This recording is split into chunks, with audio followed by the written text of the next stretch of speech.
میرے بھائیوں بزرگوں، یہ جو قربانی کا جانور ہم خرید کر لاتے ہیں، یہ قربانی کا جانور کوئی عام جانور کی طرح نہیں ہے۔ قرآن کریم میں اللہ تعالیٰ نے اس کو شعائر اللہ قرار دیا ہے۔ شعائر کا مطلب ہوتا ہے اللہ تعالیٰ کی عظمت کی بڑی بڑی نشانیاں، جن چیزوں کو دیکھ کر اللہ کی عظمت اور بڑائی اور کبریائی ظاہر ہوتی ہے، ان کو کہا جاتا ہے شعائر۔ اللہ تعالیٰ نے قربانی کے جانور کو بھی شعائر میں سے قرار دیا ہے، اس لیے قربانی کا جانور بڑا ہی واجب الاحترام جانور ہے۔ اس کی بے ادبی نہیں کرنی چاہیے، اس کے ساتھ سرزنش کا معاملہ نہیں کرنا چاہیے، مار پیٹ کا معاملہ نہیں کرنا چاہیے۔ ہمارے معاشرے کے اندر قربانی کے جانوروں پر بڑے ظلم و ستم ہوتے ہیں،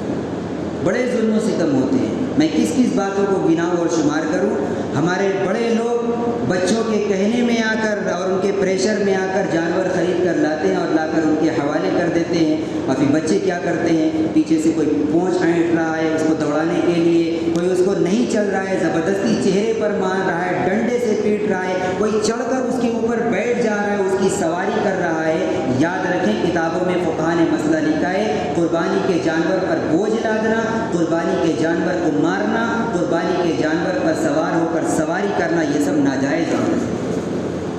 ہم کیسے اس چیزوں کی چھوٹ دے رہے ہیں اپنے بچوں کو، اور پھر اس کا نتیجہ کیا ہوتا ہے؟ بہت سارے ٹریفک حادثات رونما ہوتے ہیں، خوب شور کیا جا رہا ہے، ہنگامہ کیا جا رہا ہے، ایک جانور کو دوسرے جانور کے پیچھے دوڑایا جا رہا ہے۔ اس کے نتیجے کے اندر وہ جنگلوں میں دیہاتوں میں رہنے والا جانور جب شہروں کی آواز کو، چیخ و پکار کو سنتا ہے، اجنبی جگہ پر جب وہ آتا ہے تو بے اختیار وہ بھاگ دوڑ کھڑا ہوا کرتا ہے، اور پھر وہ کہاں بھاگے گا؟ کوئی اس کی ڈور اور رسی سنبھالنے والا نہیں ہوتا ہے، وہ شاہراہ عام پر دوڑ رہا ہے، جی ٹی روڈ پر دوڑ رہا ہے، آنے جانے والی سواریوں سے ٹکرا رہا ہے، کتنے لوگوں کی جانیں جا رہی ہیں، کتنے لوگ زخمی ہو رہے ہیں، حادثات رونما ہو رہے ہیں، بدنامی مسلم قوم کی بھی ہو رہی ہے۔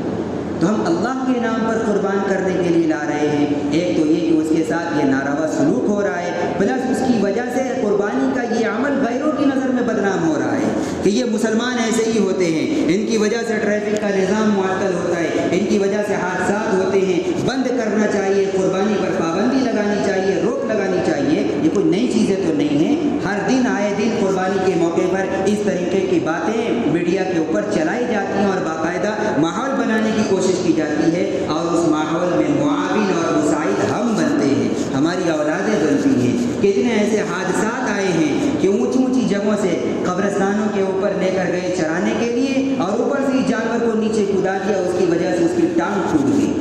زخمی ہو گیا، عیبدار ہو گیا، 50 60 70 ہزار کا وہ جانور خرید کر لائے تھے، سب پانی کی نظر ہو گیا۔ قربانی تو اب اس کی نہیں کر سکتے ہیں، صرف ذبح کر کے گوشت ہی تو کھا سکتے ہیں، پھر پریشان ہوئے پھرتے ہیں مولوی صاحب اب کیا کیا جائے، دوسرے کی استطاعت نہیں ہے۔ تو اس لیے ہماری ذمہ داری بنتی ہے کہ ہم اللہ کے نام پر ذبح کرنے کے لیے جب لے کر آ رہے ہیں تو اللہ کے نام پر اچھا جانور ذبح بھی کرنا ہے، اور اس جانور کو جیسے صحیح سلامت خرید کر لائے ہیں، قربانی کے وقت تک اس کو محفوظ رکھنا، صحیح سلامت رکھنا، تکلیف اور اذیت سے اس کو بچا کر رکھنا، یہ بھی ہماری اور آپ کی ذمہ داری بنتی ہے۔ ہمارے بچے ہمارے انڈر میں، ہمارے کنٹرول میں ہیں، تو ہم اپنی اولادوں کو بھی سمجھائیں، اور میں اپنے بزرگوں سے بھی کہتا ہوں، نوجوانوں سے بھی کہتا ہوں، غفلت کا ماحول ختم کریں۔ میں نے شروع میں ایک بات عرض کی تھی، یہ سب بھی سیکھنے کی چیزیں ہیں، جاننے کی چیزیں، کیوں نہیں ان چیزوں کے بارے میں ہم معلومات اور واقفیت حاصل کرنے کی کوشش کرتے ہیں، اس لیے اس پر بھی ہمیں دھیان اور توجہ دینے کی ضرورت ہے۔